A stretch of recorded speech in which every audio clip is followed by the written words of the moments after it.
channel. I'm No Face Guy, and today is actually a video that has been put back a long time. So yeah, and that is reading through one of the final essays I did for one of my college classes from my last semester, which is a research-like paper. So I'm finally reading through it. I have my computer in my left arm, so that's why you don't see it, or see my left arm, nor the computer happily. But yeah, I'll just be reading off of it, the essay off of it. And the essay is on the EF scale's flaws and how to fix them. And if you don't know what the EF scale is, this essay does explain that. So let's just get into it. I'll be looking at the computer though most times because I'm reading off of it. Anyways, introduction. Imagine watching a tornado destroy a town from the safety outside the path of such a disaster, only to find out later that the damage assessments gave it a EF3 or an EF4 on the EF scale, when most would agree it should have been an EF5 instead. The EF scale stands for the Enhanced Fujita Scale, and its purpose is to rate tornadoes on the amount of damage they cause to a specific area that got struck during the event. The EF scale has been in use since 2007 to rate tornadoes based on their damage assessments. This scale replaced the EF scale, known as the Fujita Scale, due to the EF scale having overestimated wind speeds and having a lack of damage indicators to determine the extent of damage from the tornadoes. The use of damage indicators that give a specific rating for the event is how damage assessments are done, and an overall rating is provided. The weather community, though, has disagreed with the ratings that the EF scale gives tornadoes.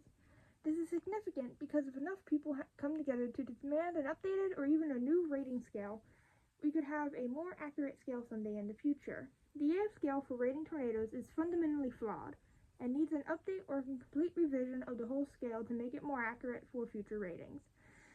This would be due to the absence of EF5 tornadoes within the last decade, the lack of accurate wind speed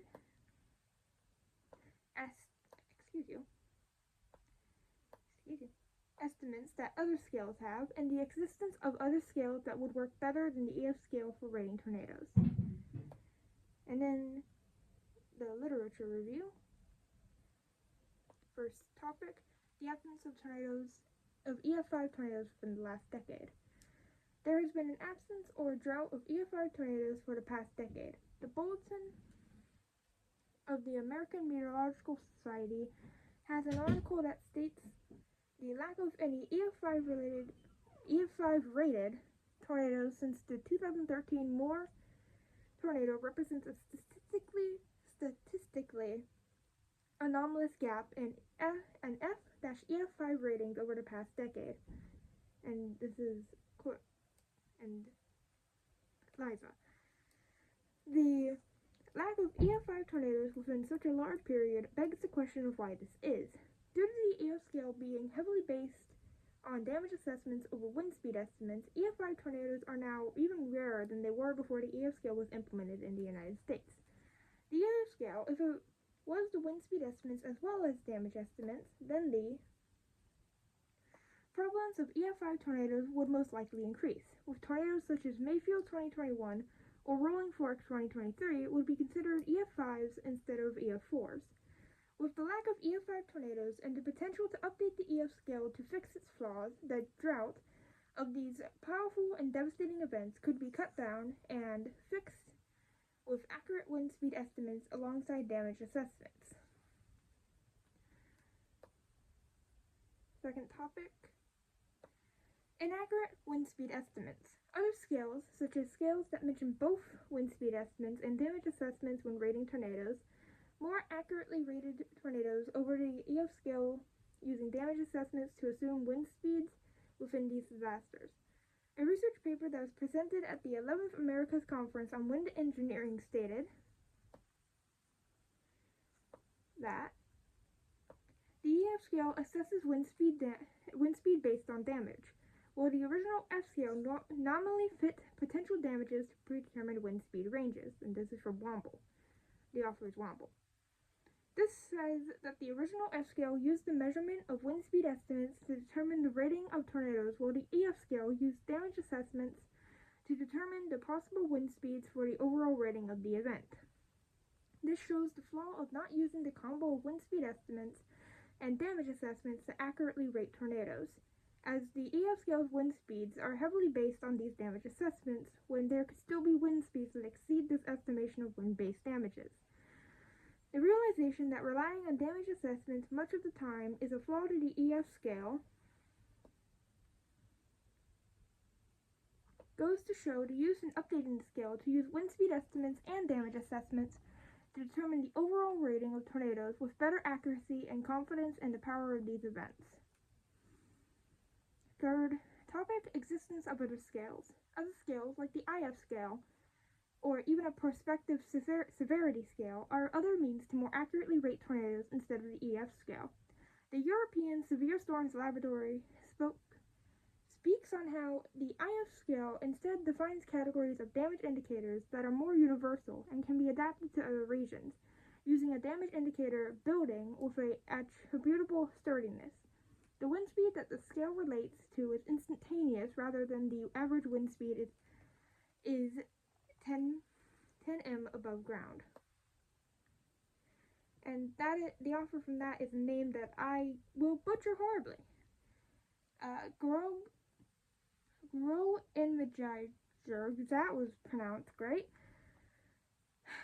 To add on to this, a journal called Natural Hazards published an article that says that the number of fatalities, numbers of injuries, can be considered to evaluate the severity levels, and the author from that is Caldera.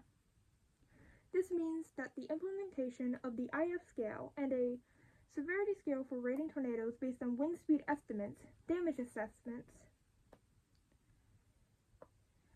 and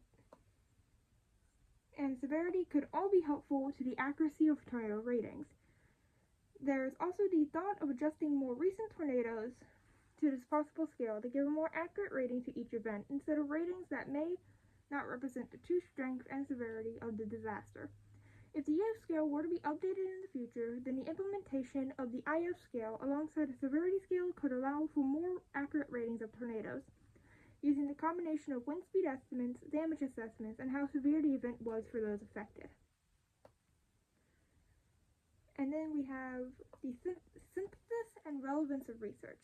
Each part of the research goes into detail about the different flaws of the EF scale, with the flaws of the damage assessments being used to estimate the wind speeds instead of the wind speeds being measured during the event instead of being estimated after the fact. What is that sentence? Another connection that could be made is with the use of a combination of wind speed estimates, damage assessments, and the severity of the affected population or area that could be made into an updated version of the EF scale in the future. This combination could reveal the exact number of overall damages and other issues that arise after the event, and with the measured wind speeds from the active event, a truly accurate rating could be given to the tornadoes within the United States. The research works to prove that the EF scale is flawed and needs an update or complete revision by showing the separate issues with the scale and how these issues could be fixed with an update. Many of these flaws can be solved through the reintroduction of wind speed estimates to the EF scale, like how the original F scale had it. The addition of a severity scale could also aid in the update by showing another facet of how severely a population is affected by a tornado, allowing for a rating partly based on how much trouble the area needs to go through to rebuild, or if they'll even rebuild at all. Also, the absence of EF5 tornadoes would be quickly fixed by reviewing the wind speed measurements of the event combined with the severity of the affected population to aim for a potential EF5 rating for high-end EF4 tornadoes that have occurred in the past decade.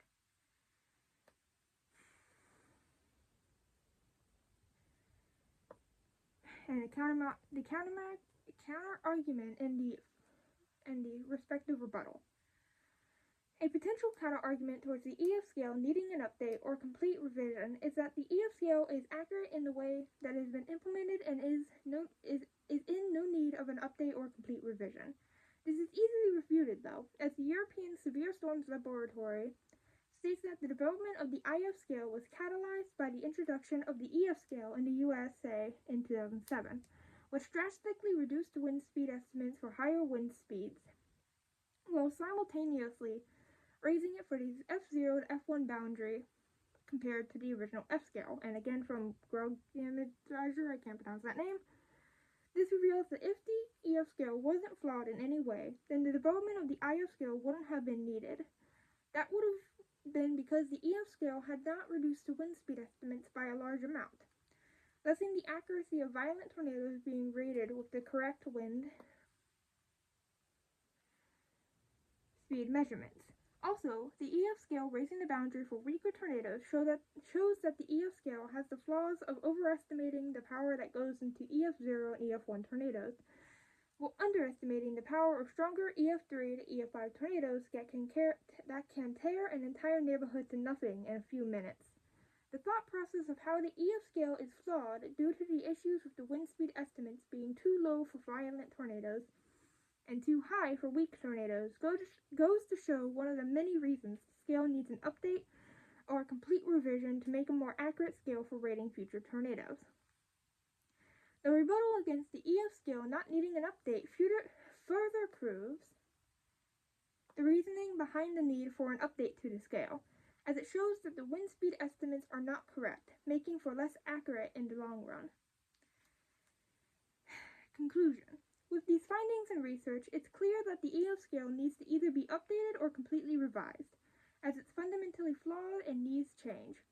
The reasonings for such a need are an absence of EF5 tornadoes within the past decade, the lack of accurate wind speed estimates within the scale, and the existence of other scales that more accurately rate tornadoes based on wind speed estimates, damage assessments, and severity of the affected population and area.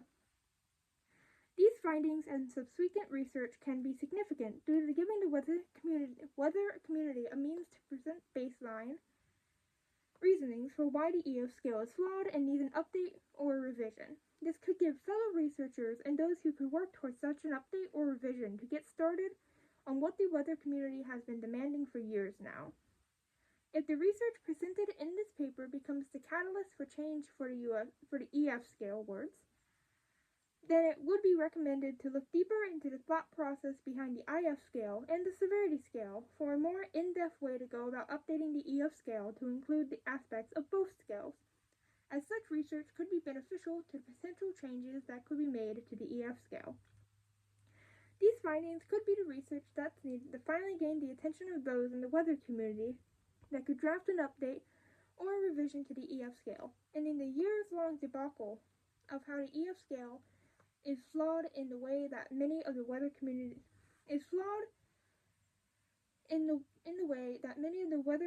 would be satisfied with.